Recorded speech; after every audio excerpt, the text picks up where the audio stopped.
Hello, everybody. Thank you very much for coming. Even if you are here just to see the Corrie session after this, I still very much appreciate your presence. My name is Tom Barbour. I am the Sales Director at Programmatic Digital Out-of-Home Specialist, Vistar Media. Now, don't let the Sales Director title put you off. I'm here to hopefully educate and to enlighten you today and to take you on a little bit of a journey through digital out-of-homes, past, present, and future. So I'll start off by talking a little bit about the true origins of the channel, moving through to its digitization journey and how it's arrived at a point today of advanced capabilities powered by programmatic technology. And then at the end, we'll spend a little bit of time talking about some of the trends that we're expecting to see in the very near future. So without further ado, the clock is ticking, so I'll get on and start the history lesson. Oh, that was the slide that should have been up there then. So, if I could even hold half a note, I would be belting out a Hugh Jackman number right now, and that is because in 1835 in New York, Barnum and Bailey of The Greatest Showman fame were the first people to erect what we know as a billboard today. You can actually trace the channel even further back than that, to the Egyptian times when Egyptians would inscribe their laws and treaties in stone obelixes. Now, the out-of-home channel is the oldest advertising medium in the world. Fast forward to 1910, and the first electric billboards adorned the streets. This ushered in an era of dynamic displays and paved the way for the digital screens and programmatic ecosystem that we know today. And the next big technological advancement to push digital out-of-home's journey on further was the invention of neon. This is in the mid-20th century. These big, colourful displays would wash the streets in locations like Piccadilly Circus and Times Square.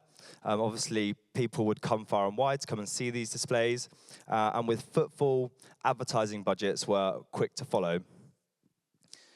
Brands like Coca-Cola and Guinness were early adopters of these technologies and continue to invest heavily in the channel today. And brands continue to invest in out-of-home because out-of-home continues to innovate. In 2005, when Nokia ruled the roost and the iPhone was just a twinkle in Apple's eye, the first digital screens were appearing on our streets. Now, as the world was moving online, out-of-home was quick to follow. And in 2012, the beginnings of the programmatic era of out-of-home was starting. Vistar was founded in this year and built the first ecosystem for programmatic digital out-of-home. And in the 12 years since then, the whole channel has been evolving at a massive pace. We now arrive at today's world of advanced capabilities and huge adoption by advertisers and media owners. So, with that very quick history lesson over, I will now come to talk a little bit about some of the capabilities that you can harness with programmatic technology in the digital out-of-home space today. So we start off by talking about creativity, and more specifically, creativity and impact at scale. So we'll all be aware of the viral fake out-of-home campaigns that have gone around the internet, most likely on LinkedIn. Well, why not deliver those viral, impressive, attention-grabbing campaigns in the real world and at scale? This example for Renova and their colourful toilet roll did just that. So it harnessed the power of programmatic to deliver localized assets to multiple countries on multiple media owners, multiple screens, all from one platform in one location. And as you can imagine, the results were really strong. It would be remiss of me to talk about creative in the digital out-of-home space without talking about 3D. You know, we've all seen the big 3D activations on locations such as the Axis Tower and in Piccadilly Circus. Well, with programmatic technology now at huge scale, you can run these type of activations across multiple screens in many locations, all from one platform as well. Now, the next big advantage of utilizing programmatic for your digital out-of-home campaigns is the ability to harness data for targeting and for measurement. So utilizing data can build you some really interesting campaigns. In this example for Pepsi, they utilize their own first-party data as well as till sales data to plan, activate, and measure. With that data, they found out the stores with the highest propensity to buy their product, delivered ads in proximity to those stores across multiple media owners in multiple locations and multiple screen types, and then measured the impact of the campaign with a localized till uplift measurement.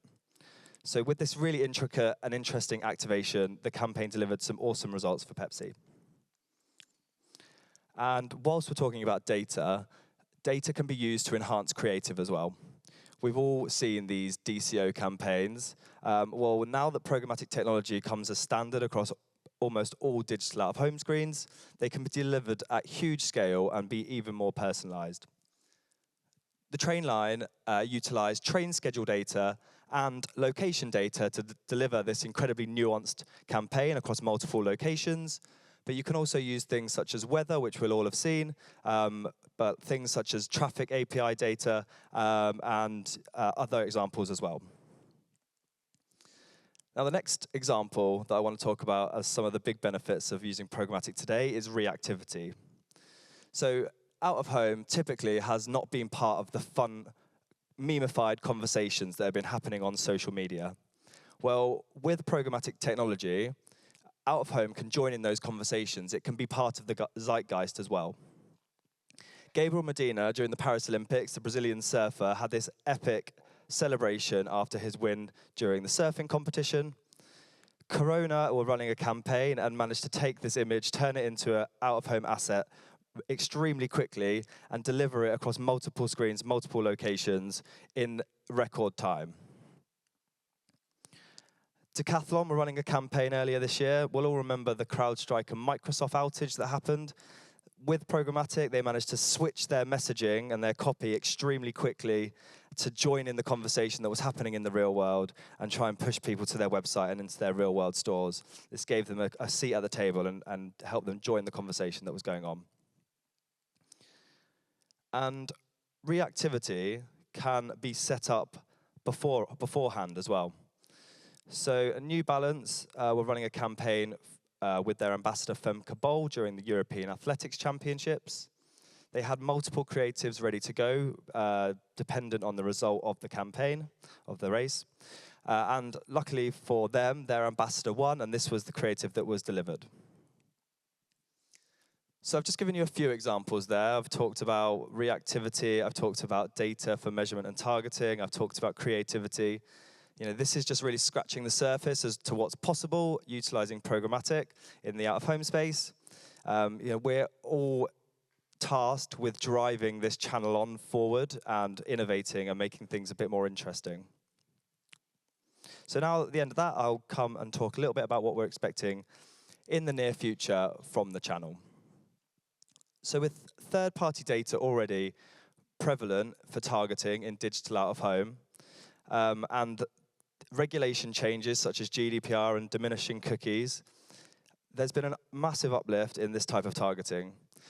And what we're seeing a trend towards is the conversation continuing towards first-party data targeting and retail media. So first-party data can be, has been heavily invested in by advertisers and used in their online environments already. Retail media, a similar story. It's been used to push people towards sales online. Now, with programmatic at huge scale and prevalent across all screens, this capability is possible on outdoor campaigns as well. And to continue talking about retailers, retailers themselves have started to become media owners. They've realized they've got extremely valuable real estate in their stores, and they've turned that real estate into digital screens. We're seeing this already with the likes of Tesco's and Currys, and we're expecting a huge uplift in this going forward. Now, this can offer the partnerships they have with their own brands that they sell, promotions in store, and pushing impulse buys. It helps deepen the partnerships they have with their own partners as well. And then, the final trend that we're experiencing, and something that we're expecting to see a lot more of in the very near future for media agencies, is the centralization of media buying for out of home. So we've already seen this journey progress at speed because of programmatic technology with display, video, and even audio recently. And in the out-of-home space, it started to happen with some of the big holdcos and more likely with the indies at the moment. But being able to buy multiple markets in one place gives the opportunity for agencies and brands to democratize the local market information for out-of-home. It can offer them economies of scale and be able to give them more control over their buying. So yeah, we're seeing a trend toward this. There's a conversation happening with a lot of the international agencies out there, and we're expecting that to heavily continue going forward. So that is everything that I've got to say today. I would love to talk a little bit further with everyone here and talk a little bit about the innovation that we can provide in the programmatic space. If you're a brand out there, are you looking to harness your first-party data? Is there retail data you're sat on that you can utilize? Are you an agency that has international clients that are looking to in-house things? Are you a retailer that has real estate that's looking to be optimized? I'd love to grab you all after this to have a conversation further, and thank you very much for having me.